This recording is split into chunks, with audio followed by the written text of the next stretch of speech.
Hello, everyone. Today we're going to complete the Test Security, Ethics, and Administration training for the 2017 state assessments. All staff members who are administering assessments to our students are required to complete this training. Let's get started with test preparation practices. After listening to the training video, please carefully read sections 3 through 6 in the 2017 Examiner's Manual. It's also important that throughout the school year, you provide students with the opportunity to learn the content and vocabulary included on the assessments. Use of state and district curriculum standards as a resource for instruction is recommended. Integrate the teaching of test-taking skills within regular classroom instruction and assessment. Use interim assessment data to inform instruction. One can set up and administer interim tests through the Kite portal. Directions for creating and administering interims and the interim video are additional resources to help you get started. Ensure that all accommodations being provided to a student on the state assessment are done regularly on instructional assignments as well as classroom, district, and standardized assessments. Also assure that students are exposed to the Kite client, testing format and environment, and practice tests. Students can access these through the Kite client. A little bit about testing accommodations. What is the definition of an accommodation? These are tools and procedures in the areas of presentation, response setting, and timing or scheduling that provide equitable access during instruction and assessment for all students. For a child to receive an accommodation on any state assessment, it must be documented and coded in the child's individual education plan, as well as in the test type accommodation sheet, which is located in your building Google Sheet. The accommodations must be provided on a regular basis throughout the school year. If they're not, they cannot be provided on the state assessment. The test type accommodation Google Sheet. Grade level and content area teachers will be completing this task in the Google Sheet under the TT Accom tab. We'll look at this in the next slide. This is for all students that will receive special accommodations and/or for those taking a different test type. Here is a screenshot of the test type accommodation sheet. The teacher will select their appropriate tab for their grade level and then will enter information into the sheet. They will provide the grade, the student's last and first name, and the test type they will be completing. They will also select specific accommodations that the child needs for each assessment, ELA, math, and/or science.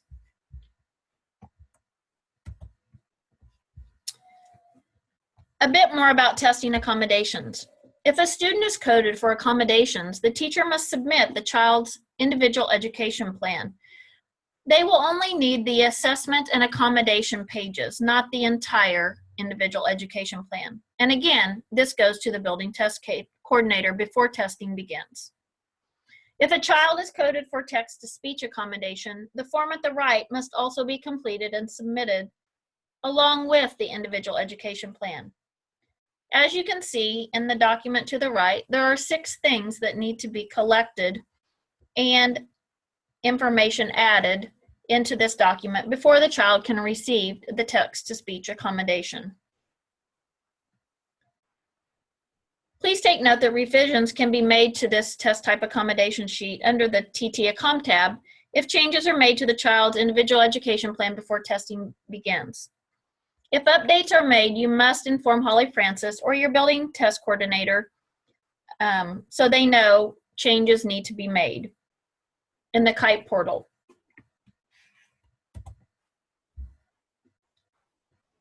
P&P protocol. Some of our students take the DLM assessment. The special education teacher is responsible for entering the P&P information or their accommodations into the Kite portal along with completing their first contact survey. Most of our students take the general assessment.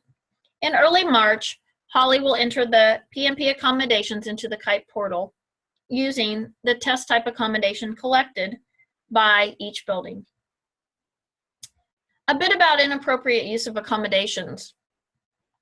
Reading to students any text, including isolated words in the reading passage on the ELA test, is prohibited. Violations will result in the student being counted as not tested. Use of a calculator on the non-calculator portion of the math assessment is also prohibited. This applies to all students. If a student uses a calculator on the non-calculator portion of the assessment, the test will be invalid and the student will be counted as not tested. There's not much to worry about here, as most students will only be accessing the calculator through the Kite client. And if they are in a portion of the assessment where the calculator is not allowed, they will not have access to it. This is only for those students who have it written in their IEP that they can use a handheld calculator during the state assessment. Use of teacher-generated or student-generated journals, notes, and logs is also prohibited for all three assessments, in addition to commercially made, teacher-made, or teacher-generated graphic organizers. Let's move on to acceptable test practices. Acceptable test practices are available to all students. These are not considered accommodations and are not documented in a child's individual education plan. If a student raises their hand, a teacher may pronounce a single word distractor or single question that appears on the assessment. The exception is, a teacher cannot pronounce any word that appears in the ELA assessment passages. As a reminder, this is not considered an accommodation and can be done with any or all of your students. The teacher should use professional discretion regarding the number of times a student may request. Students are allowed to use graph paper, blank paper, and acceptable manipulatives and other approved materials. Math and science. Manipulatives that are routinely used in the classroom can be used during testing administration. The manipulative must be chosen by the student. The teacher may neither suggest a particular manipulative nor insist that a manipulative be used. If you have any questions about whether a particular manipulative is allowed, please email Holly Francis the question, and she will contact KSDE to acquire an answer. In science, students can use and do have access to a calculator. It is available through Kite. In math, calculator usage. 3-5 no longer have a calculator, and it is not allowed on the assessment. Grades 6 through 8 will have a basic 4-function calculator and a scientific calculator available to them through the Kite client. 10th graders will have a basic 4-function calculator in addition to a graphing calculator. It is also available through Kite. Handheld calculators are only permitted as an accommodation if it's documented in their individual education plan. It must be used daily in instruction as an accommodation in order to be allowed on the assessment. Calculators will not be made available in Kite during the computational portion of the assessment. Also, as a reminder, online tools are available to help all of your students as they take the Kite online assessments. Next, let's talk about ethical issues. Before testing, teachers and test administrators must read sections 3 through 6 of the 2017 State Assessment Examiner's Manual prior to test administration, and then follow the guidelines instructions during administration. Don't forget, remove all bulletin board displays or cover them, as well as things like fact tables, charts, and diagrams, and other instructional materials that may give assistance or advantage during testing. Have appropriate manipulatives available for math and science. Student use is optional. Teachers will need to bring these to the testing location and will also provide them to staff members testing students in a separate location, possibly in a small group or one-on-one. You cannot use actual or altered test questions for practice or instruction, and teachers are not allowed to teach or review the content assessed indicators on the same day the content area assessment is being administered. As a general rule, once testing has started for a content area, all reviewing should cease. Prior to taking any assessment, encouragement to students can be offered. These help students approach testing in a relaxed and positive manner. Prior to entering the testing environment, it is appropriate to go through the test reminders. You can access this through the link.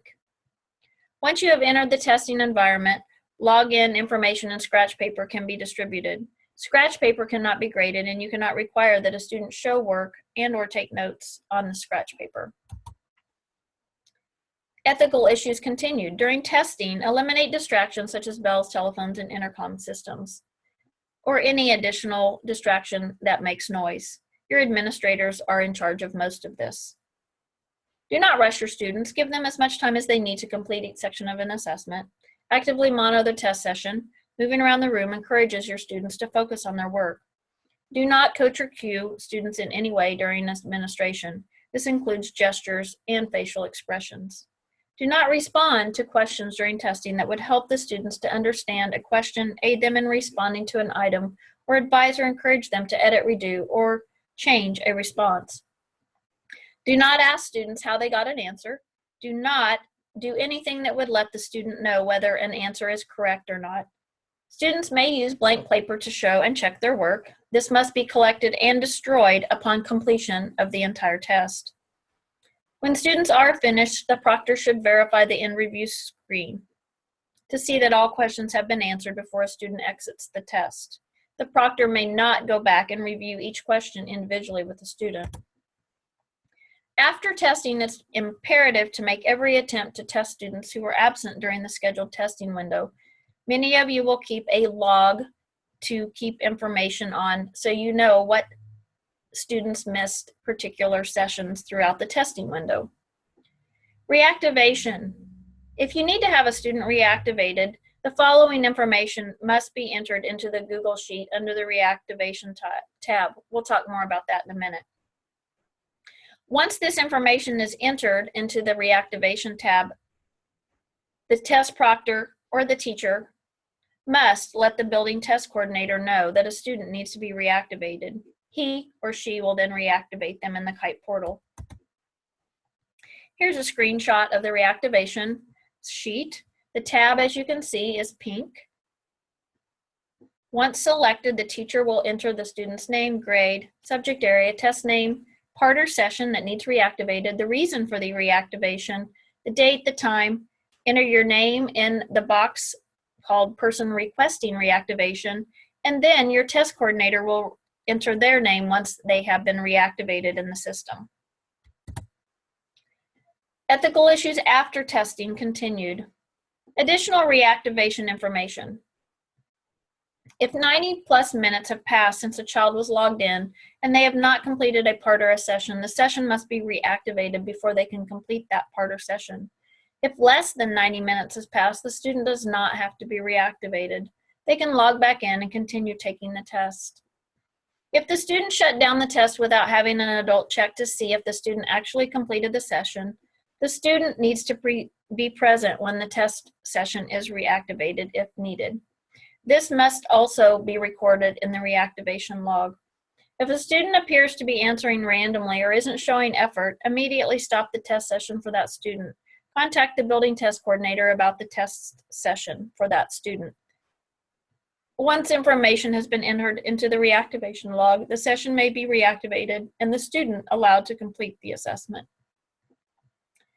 If all test parts are completed and the teacher wants to reactivate a student test part, this must be approved by Holly Francis. The test coordinator may not reactivate a student test part. The only exception to the rule is for students who have not answered all test questions contained within a test part, as noted in the Kite portal monitor status.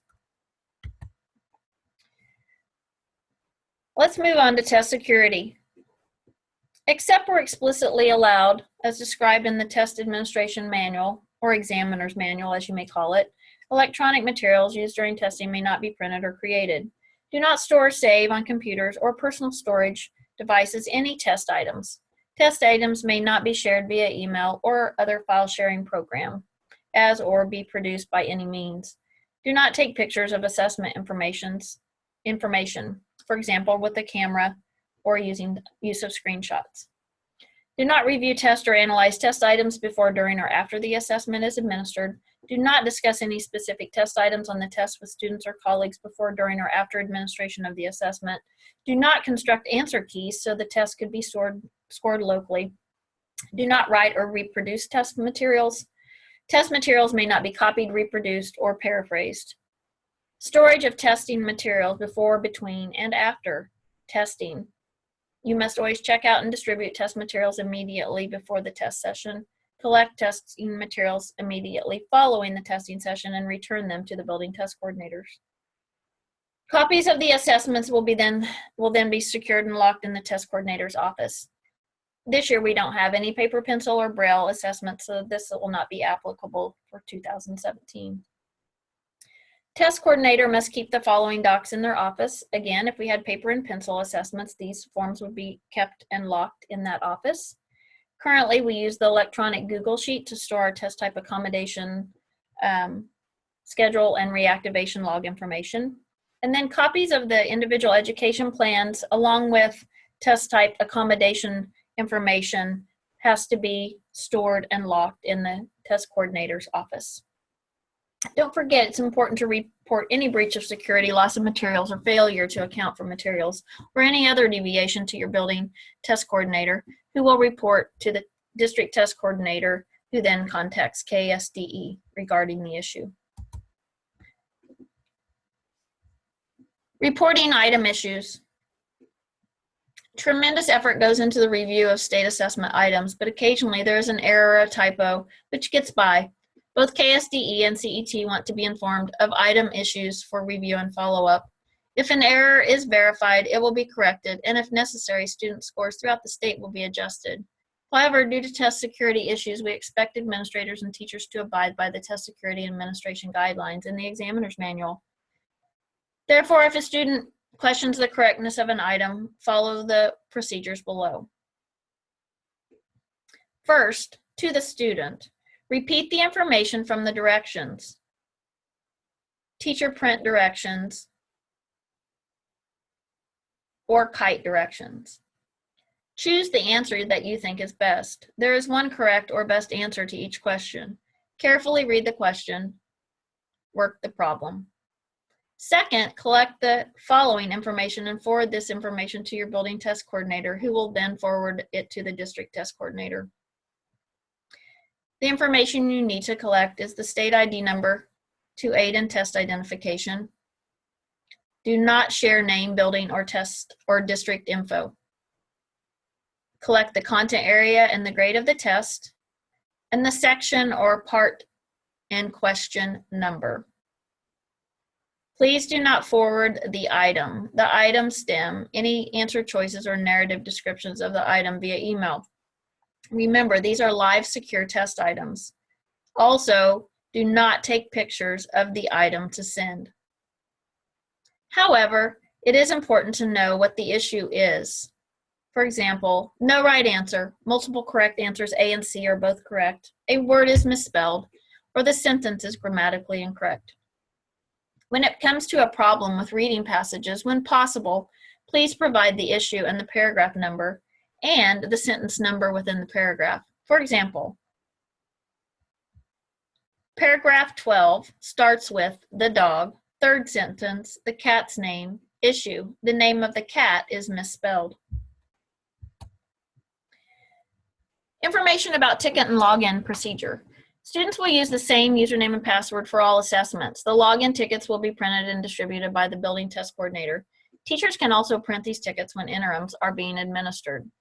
In most buildings, the building test coordinator will print the tickets, distribute them to the teachers, or have teachers type or write them on a card of some sort, or many times it will be printed off onto a mailing label, and then students stick those in their agenda. For summative tests, students will also be given common daily access codes. Building test coordinators will retrieve the daily access code for each test from the Kite Educator portal. They will then enter the daily access code into the Google Sheet under Daily Access Code, as you can see to the right, the yellow tab. The test proctor will then provide the access code to the students so they can log into a specific session. When students log in, they will be required to use or type in their username, password, and the daily access code for the specific assessment that they are taking. Just a reminder, the daily access code expires at 5 p.m. every day. However, if a student does not finish or is unable to take the test on a certain day, the next day's access code will be used and will enable them access to where the student needs to test. Building test schedule. Specific information about the assessment schedule for your building is located in the Google Sheet under the green Master Schedule tab. Building test coordinators will enter the schedule information into the Google Sheet before testing begins. If changes are made during the testing window or to the schedule, they must be updated. All right, we're done. So quick reminder for all of you that are completing the training, it is a requirement that you sign off on this. So after watching the training video and reading sections 3 through 6 of the examiner's manual, licensed staff will need to open the training sign-off form. This is a Google Doc that you will type in your first and last name, school name, and date. If you have any questions about ethics administration or test security, over to the right or to the right of your name, school name, and date, you will type in the question. Holly will then respond into the form and will also email you a response. Classified staff. Once you have watched the video and read the examiner manual sections 3 through 6, you will be able to access the sign-off sheet in your building test coordinator's office. If you are not sure where this is located, please ask them. On your form, you will just need to sign this form by writing your name, providing your signature and the date. If you have any questions about ethics, administration, or test security, please just email Holly Francis with your questions. As a reminder, by signing this form, you're agreeing to abide by all policies, procedures, and regulations set out by KSDE with testing and the information shared by your district test coordinator. Thanks so much.